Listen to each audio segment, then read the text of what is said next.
Ajit web TV ਦੇਖ ਰਹੇ ਦਰਸ਼ਕਾਂ ਨੂੰ ਪਿਆਰ ਭਰੀ ਸਤਿ ਸ਼੍ਰੀ ਅਕਾਲ। ਮੈਂ ਹਰਮਨਪ੍ਰੀਤ ਸਿੰਘ ਇੱਕ ਵਾਰੀ ਫਿਰ ਹਾਜ਼ਰ ਹਾਂ ਨਿਊਜ਼ੀਲੈਂਡ ਦੇ ਸ਼ਹਿਰ ਆਕਲੈਂਡ ਤੋਂ। ਤੇ ਜਿਵੇਂ ਕਿ ਤੁਸੀਂ ਦੇਖ ਰਹੇ ਹੋ ਇਸ ਟਾਈਮ ਮੇਰੇ ਨਾਲ ਖੜੇ ਨੇ ਭਾਰਤੀ ਹਾਈ ਕਮਿਸ਼ਨ ਵਲਿੰਗਟਨ ਦੇ ਜਿਹੜੇ ਆਪਣੇ ਰਾਜਦੂਤ ਨੇ ਭਾਰਤ ਦੇ ਸ਼੍ਰੀ ਮੁਕਤੇਸ਼ ਪਰਦੇਸ਼ੀ ਜੀ। ਤੇ ਅੱਜ ਨਿਊਜ਼ੀਲੈਂਡ ਦੇ ਵਿੱਚ ਜੇ ਮੈਂ ਤੁਹਾਨੂੰ ਦੱਸਾਂ ਤਾਂ ਜਿਵੇਂ ਦੀਵਾਲੀ ਦੇ ਫੰਕਸ਼ਨ ਕਾਫੀ ਦਿਨਾਂ ਤੋਂ ਮਨਾਏ ਜਾ ਰਹੇ ਹਨ ਤੇ ਨਿਊਜ਼ੀਲੈਂਡ ਵਿੱਚ ਜੋ ਆਪਣਾ ਭਾਰਤੀ ਮੀਡੀਆ ਹੈ ਉਹਨੂੰ ਇਹਨਾਂ ਵੱਲੋਂ ਇੱਕ ਵਿਸ਼ੇਸ਼ ਡਿਨਰ ਪਾਰਟੀ ਹੈ ਜਿਹੜੀ ਉਹ ਦਿੱਤੀ ਗਈ ਸੀ। ਤੇ ਬਾਕੀ ਇਹਨਾਂ ਤੋਂ ਜਾਣਦੇ ਹਾਂ ਤੇ ਕਿਸ ਤਰ੍ਹਾਂ। ਪਹਿਲਾਂ ਤਾਂ ਤੁਹਾਨੂੰ ਅਜੀਤ ਵੱਲੋਂ ਦੀਵਾਲੀ ਦੀਆਂ ਮੁਬਾਰਕਾਂ। बहुत बहुत धन्यवाद आपके सभी श्रोताओं और दर्शकों को न्यूजीलैंड से दिवाली की बहुत सारी शुभकामनाएं। ਬਿਲਕੁਲ। ਤੇ ਅੱਜ ਜਿਸ ਤਰ੍ਹਾਂ ਆਪਾਂ ਥੋੜੀ ਦੇਰ ਪਹਿਲਾਂ ਹੁਣ ਗੱਲ ਵੀ ਕੀਤੀ ਹੈ ਤੇ ਨਿਊਜ਼ੀਲੈਂਡ ਵਿੱਚ ਨਵੀਂ ਸਰਕਾਰ ਬਣੀ ਹੈ ਤੇ ਕੀ ਕਹਿਣਾ ਚਾਹੋਗੇ ਉਹਦੇ ਲਈ? ये तो बड़ा हम लोग इंडिया लार्जेस्ट डेमोक्रेसी है वर्ल्ड का और न्यूजीलैंड भी बहुत सालों से एक डेमोक्रेसी, तो डेमोक्रेसी दोनों देशों को कनेक्ट करता है। तो बहुत खुशी की बात है कि यहाँ पे हर 3 साल में इलेक्शन होता है, बहुत सुचारू रूप से होता है।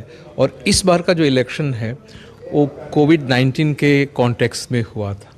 यहाँ की प्राइम मिनिस्टर हैं जसिंडा आर्डन बहुत बड़े बहुमत से वापस आई हैं क्योंकि उन्होंने इस कोरोना वायरस की जो हैंडलिंग की है वो बहुत सब लोग जानते हैं दुनिया में। तो उनको जो मैंडेट मिला है बहुत अच्छा मैंडेट मिला है। हमारे प्रधानमंत्री श्री नरेंद्र मोदी जी ने उनको शुभकामनाएं भेजी हैं और ये भी कहा है कि इस बार भारत वंशी जो एमपी हैं 2 आए हैं, डायरेक्टली इलेक्ट होके आए हैं। उसमें से एक पहली बार न्यूजीलैंड सरकार में मंत्री बनी है। तो ये तो भारतीय समुदाय के लिए बहुत गर्व की बात है। ਬਿਲਕੁਲ। ਤੇ ਜਿਸ ਤਰ੍ਹਾਂ ਆਪਾਂ ਦੇਖੀਏ ਨਿਊਜ਼ੀਲੈਂਡ ਦੀ ਪਾਰਲੀਮੈਂਟ 2 ਭਾਰਤੀ ਹੈ ਜਿਹੜੇ ਉਹ ਪਹੁੰਚੇ ਆ ਤੇ ਭਾਰਤ ਦੇ ਇੰਡੀਆ ਦੇ ਰਿਲੇਸ਼ਨ ਨਿਊਜ਼ੀਲੈਂਡ ਦੇ ਨਾਲ ਆਉਣ ਵਾਲੇ ਦਿਨਾਂ 'ਚ ਕਿਸ ਤਰ੍ਹਾਂ ਦੇ ਰਹਿ ਸਕਦੇ ਆ? ਲੱਗਦਾ ਇੰਡੀਆ ਦੇ ਨਾਲ ਤਾਲਮੇਲ ਆਪਣਾ ਵਧੂਗਾ ਜਾਂ ਕੀ ਕਹਿਣਾ ਚਾਹੋਗੇ? नहीं, मुझे उम्मीद है कि जो अभी जो सरकार बनी है और इसमें पहली बार भारतवंशी कोई मंत्री बनी है तो इससे भी सरकार पे असर पड़ेगा। इससे क्या हुआ है कि दोनों देशों के बीच में जो लोगों के बीच में संपर्क है वो हमेशा बढ़ते जा रहा है। मैं आपको बताना चाहूँगा कि 1995 में पहली बार जब सुखी टर्नर मेयर बनी थी डुनेडिन, उस समय भारतवंशियों की इच्छा थी कि कभी वक्त आएगा जहाँ यहाँ एमपी बन पाएंगे, कोई गवर्नर जनरल बन पाएगा, कोई मंत्री बन गया। तो इन 25 सालों में पहली बार सुखी टर्नर का मैं आज याद इसलिए कर रहा हूँ कि 1995 में जब एक डनेडिन की एमपी बनी थी तो कितनी खुशी हुई थी भारतवंशियों के बीच में। आज जब मंत्री बनी है 25 सालों के बाद में तो वो उस खुशी में और इजाफा हुआ है। इससे बेशक दोनों देशों के बीच में जो लोग हैं, पीपल टू पीपल कॉन्टैक्ट है, उसमें बहुत बढ़ोतरी होती है।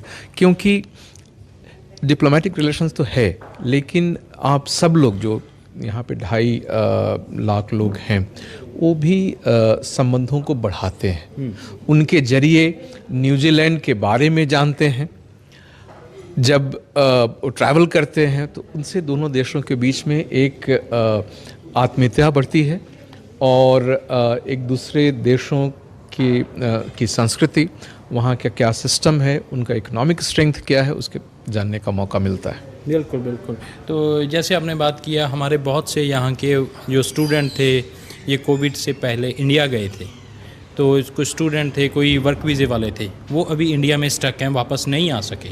न्यूजीलैंड गवर्नमेंट ने कुछ को छूट दी थी वर्क वीज़ो वालों को, जिनकी इनको ज़रूरत है, उनको आने का मौका मिला है। बहुत सारे हैं जो अभी वहाँ पे प्रोटेस्ट कर रहे हैं, दिल्ली में प्रोटेस्ट चल रहे हैं, पंजाब में भी चल रहे हैं। आप उनकी हेल्प के लिए यहाँ पे कुछ कर सकते हो? जहाँ आपने कुछ किया है, उनकी आवाज़ सरकार तक पहुँच रही है, उसके बारे में क्या कहोगे? स्टूडेंट्स ऐसा बहुत कम हुआ है कि वो लोग गए हैं कोर्स ख़त्म होने के बाद, तो मुझे बहुत कम लगता है कि ऐसे स्टूडेंट्स कम होंगे। हाँ, पार्टनर्स हैं और वैसे लोग होंगे जो कि वर्क वीज़ा जिनको दिया गया था लेकिन लॉकडाउन के कारण उनके लिए यहाँ पे अप्रोप्रिएट जॉब नहीं था तो उनको आने का परमिशन नहीं दिया गया। लेकिन अब जब सरकार नई सरकार बन गई है और जैसे ही कैबिनेट काम करना शुरू कर देगी तो एक बार से फिर से रिव्यू करेंगे। और आप जो इंडिया में कुछ इस तरह की मेमोरेंडम दिए जा रहे हैं, अगर हमारे पास आएगा तो मैं न्यूजीलैंड अथॉरिटीज़ को ज़रूर पास ऑन करूँगा। ओके, अभी तक आपसे यहाँ पे किसी ने भी आपके साथ अप्रोच नहीं किया? नहीं, हमारे पास अब जब आपसे अभी बात हो रही है, पिछले 1-2 दिनों में भी सोशल मीडिया पे भी इस तरह का हमें कोई टैग करके नहीं भेजा गया है। अगर कोई मेमोरेंडम, मैं तो चाहूँगा कि कुछ लोग अगर मेमोरेंडम देते हैं न्यूजीलैंड हाई कमीशन के पास, अगर उसकी कॉपी मुझे आती है या आप मीडिया बंधुओं को भी आती है, आप हमें बताएंगे तो मैं मिनिस्ट्री ऑफ फॉरेन अफेयर्स और ट्रेड को ज़रूर उनको आगाह कर दूंगा। ओके, पंजाब में बहुत सारे किसान प्रोटेस्ट चल रहे हैं, जो किसान बिल आए हैं उनके रिगार्डिंग। यहाँ पे भी ऑकलैंड में भी हुए हैं, क्राइस्टचर्च में भी जो प्रदर्शन है वो किए गए हैं। उनकी कॉपी आपको भी पहुँची होगी, क्या उसके लिए आपने दिल्ली तक कोई अप्रोच किया है? ज़रूर। देखिए, एक तो हमारी प्रजातंत्र की मजबूती ये है कि सबको बात कहने का अवसर मिलना चाहिए, ठीक है।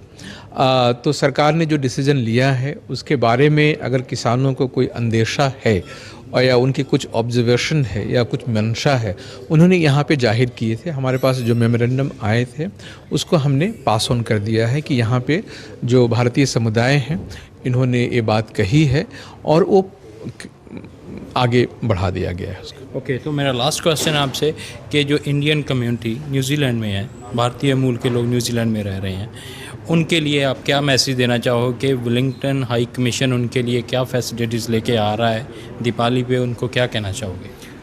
देखिए, ये वर्ष 2020 बड़ा डिफ़िकल्ट ईयर रहा है।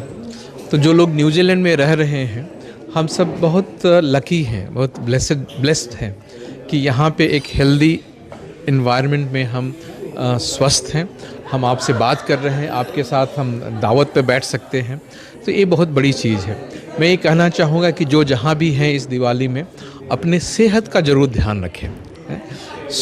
इस दिवाली पे मैं उनको सफलता और खुशी के अलावा एक अच्छे स्वास्थ्य की कामना करता हूँ।